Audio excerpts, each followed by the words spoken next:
The stories of Mahabharata, retold by Shudipta Bhaumik.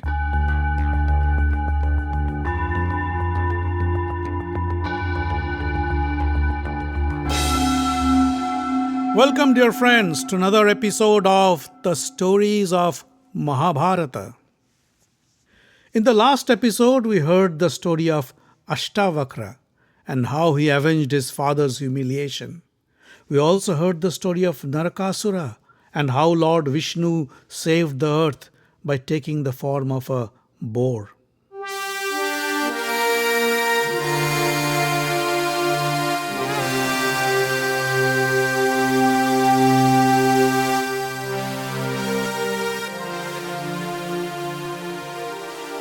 The Pandavas enjoyed their days in the Badrika ashram, waiting for Arjuna.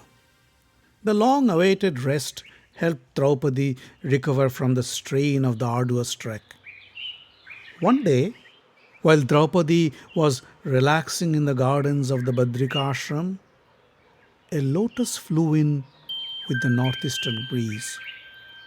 The beautiful flower with 1,000 petals and a sweet fragrance enchanted Draupadi. She picked it up and said to Bheema, Look at this pretty flower. I have never seen a more fragrant flower in my life. I want to give this to Yudhishthira." Bheema was not a great admirer of flowers, but the sparkle in Draupadi's eyes made him happy. He said, "Yes, indeed, it is a magnificent flower. I wonder where this lotus is from." Draupadi held the flower close to her heart and said, "Bheema, if you love me, then go and get me as many of these lotuses as you can. I want to take them to our home in Kamyaka forest." Bheema looked at Draupadi's eyes and said, "Draupadi, for you I can bring anything from anywhere. You just wait here and I will come back with the flowers in no time." He picked up his weapons and headed in the direction where the lotus came from. Following the scent of the 1,000-petal lotus, Bheema arrived in the valley of the Gandhamadana mountains. With his powerful hands, Bheema cleared his way through the thick foliage in search of the lotus. The animals of the forest ran for their lives. The Yakshas and the Gandharvas stayed away from Bheema's path and watched him plunder through their habitat. Bheema walked through the dense forest for several hours, but he couldn't find a trace of the enchanting lotus. Frustrated and angry, the mighty Pandava arrived in a beautiful garden of banana trees filled with ripe bananas. But he was in no mood to enjoy the fruit. He uprooted any tree that came on his way till he reached the bank of a lake with lotus blossoms of various kinds. Bheema jumped into the water to find the 1,000-petal lotus. He crisscrossed the lake several times, but he couldn't find the lotus. The furious prince came out of the water and stomped the ground in such a rage that it caused a minor earthquake.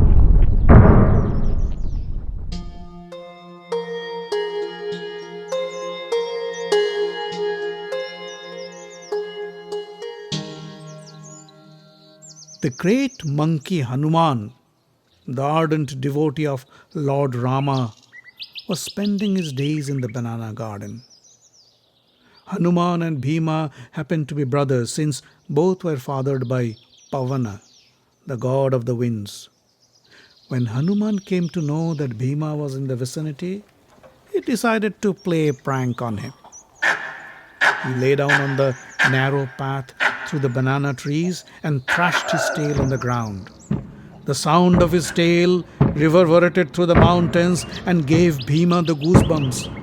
He followed the sound and arrived at the spot where Hanuman lay on the ground pretending to sleep. Bheema was amazed to see the huge monkey. He raised his hands and let out a huge roar to scare away the animal. The monkey didn't move at all. He opened his eyes a little and said in a sleepy voice, I'm sick and tired. Please, don't wake me up from my siesta. Bhima was taken aback to hear the monkey talk like a human. But in these parts of the world, he knew strange things happen quite often. He stood his ground and said, I am not scared to hear you speak, and I don't care for your siesta either. Get off my way. Hanuman still didn't get up. He said, I may be a mindless animal, but you are an intelligent human being. You should know better that all animals deserve some kindness. Tell me, who are you? Where do you want to go? This path leads to the heavens, and human beings are forbidden from going there alive. I am Bhima, the Pandava prince. But you don't seem to be an ordinary monkey. Who are you? I'm a poor little monkey, nothing else. I suggest you give up your plans to travel this path. Else, you will die. I am not scared of death. So if you don't want to get hurt, get out of my way. Hanuman did not move. I'm too weak to move. If you must go, you can jump over me and continue on your journey. The Almighty lives in you as your supreme soul. It would be disrespectful of me to ignore him and jump over you. Else I could have crossed over you just as the great Lord Hanuman crossed over the oceans. Hanuman, who is he? He was enjoying this little game with his brother. Bhima was not amused. He said, You don't know who Hanuman is? Shame on you! He is the greatest monkey that ever lived.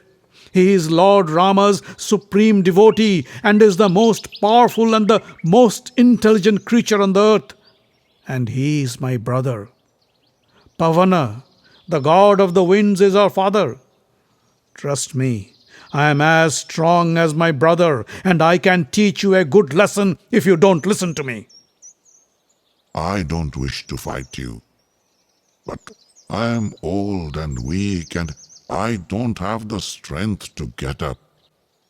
Why don't you do me a favor?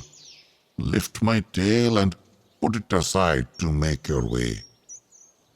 Bhima felt quite insulted. He decided that he would grab the monkey by his tail and thrash him to his death. He went behind Hanuman and grabbed his tail to move it. But the tail weighed as heavy as a mountain, and Bhima couldn't lift it even an inch off the ground. Bhima tried again and again. His muscles flexed to the extreme. His eyes bulged out of their sockets. His body drenched in sweat. But the tail stayed where it was. The great Bhima couldn't move it at all. He realized that this was no ordinary monkey. He knelt in front of Hanuman and with folded palms said, O great one, please pardon me for my insolent behavior. Please tell me, who are you? Hanuman smiled and said, I am your brother, Hanuman. Lord Rama had given me this boon, that as long as Lord Rama is remembered, I would stay alive. By the grace of Mother Janaki, I have everything I need to survive. I stopped you because this path leads to the heavens and is impassable to mortal human being. The lotus you seek is not far from this place. I'll give you the directions. Bhima sat next to Hanuman and said, I am lucky to have seen you. Your deeds have always amazed me, inspired me. How I long to see you in the form you took when you jumped across the oceans to reach Lanka. Would you please grant your brother this little wish? Hanuman smiled and slowly stood up. With a huge roar, the great monkey began to grow in size. And soon he was as large as the Vindhya mountains. Bhima was thrilled to see this spectacle. With folded palms, he said, I am forever grateful to you for showing me this form of yours. I will never forget this sight. You may now get back to your normal form. Hanuman got back to his normal size and said, How could I refuse my brother this little request? With you by his side, why did Lord Rama have to fight the demon king Ravana? You alone could have destroyed the evil king and his army. You are right. Ravana was no match for me. But if I had destroyed him, I would have deprived Lord Rama of his noble deed. Hanuman then led Bheema to the edge of the banana plantation and said, This road will lead you to the 1,000-petal lotus you are looking for. Hanuman embraced his brother, and Bheema felt he gained the strength of 1,000 elephants. Hanuman said, If you want, I can kill the sons of Dhritarashtra and destroy Hastinapur at once. Bheema touched his feet and said, Brother, thank you for your offer. However, with your blessings, we should be able to destroy the enemy ourselves. Hanuman was pleased to hear this. I will always be on your side. In the battlefield, when you'd yell to scare your enemy, my voice will join yours. I'll reside on the flag of Arjuna's chariot and make such a huge roar that your enemy would freeze in fear and you'd be able to kill them at will. I pray to Lord Rama to always guide you to follow the right path. Saying so, Hanuman took a giant leap and in an instant vanished from Bheema's sight. After a short walk, Bheema arrived in the gardens of Kubera, the king of the Yakshas. A river, adorned with thousands of the beautiful lotus blossoms, flowed through the garden. Bheema was overjoyed. He waded through the waters and prepared to collect the flowers. The garden was guarded by ferocious demons and Rakshasas. They came out and asked, Who are you? How dare you try to pick these flowers? Bheema said, I am Bheema, son of the great King Pandu and brother of Emperor Yudhishthira. I am here to collect these flowers for our wife, Draupadi. The Rakshasas said, This is Kubera's playground. Humans are not allowed here. If you are the brother of Yudhishthira, why do you steal these flowers? Anyone who comes here without our King Kubera's approval dies. Bheema didn't care to pay heed to their threats and warnings.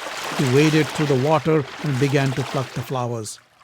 The guards picked up their weapons and attacked Bheema, but they had no idea whom they were dealing with.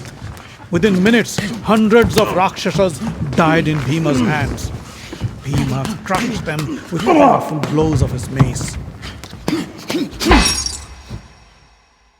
Those who survived ran for their lives to Kubera's palace.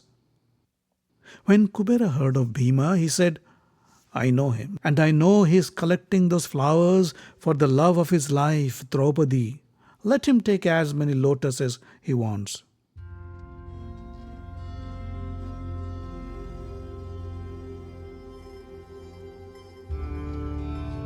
At that time, in Badrika Ashram, a sandstorm blew in from nowhere and covered the village in a thick cloak of dust.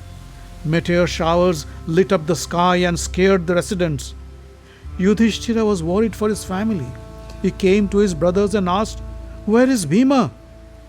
Draupadi said, Bheema has gone to collect the lotuses for me. Yudhishthira was alarmed. He said, Bheema must be in trouble. We must immediately go and help him. He summoned Ghatotkacha and asked him to carry them to Bheema. Ghatotkacha carried them on his shoulders and flew them to Kubera's garden. When they arrived at the river bank, they found Bheema standing amidst a pile of dead bodies of Rakshasas with his mace on his shoulder. Yudhishthira rushed to Bheema and said, Why did you have to do this? You didn't have to kill so many to collect few lotus flowers for Draupadi. This would make the gods unhappy. Never do this again. The Rakshasas heard this, came to Yudhishthira and paid him their respects. Yudhishthira consoled them and expressed his sorrow for their loss. The Pandavas then spent a few more days in the enchanting garden of Kubera. Yudhishthira said, "We have seen many places around the country. How can we now see Kubera's palace?" As he uttered these words, a voice rang out. "You cannot visit the Kubera palace from here. Go back to Badrika Ashram. From there, you can go to Kubera's palace via Vrishaparva's ashram and Ashtishena ashram."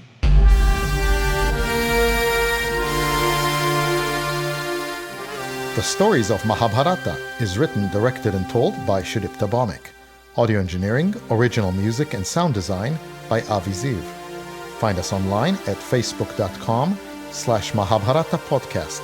Join the group for updates and news. Subscribe to the podcast using iTunes or any other podcast catcher. On Twitter, we are at Mahabharat Audio. The podcast is distributed under the Creative Commons non-commercial license.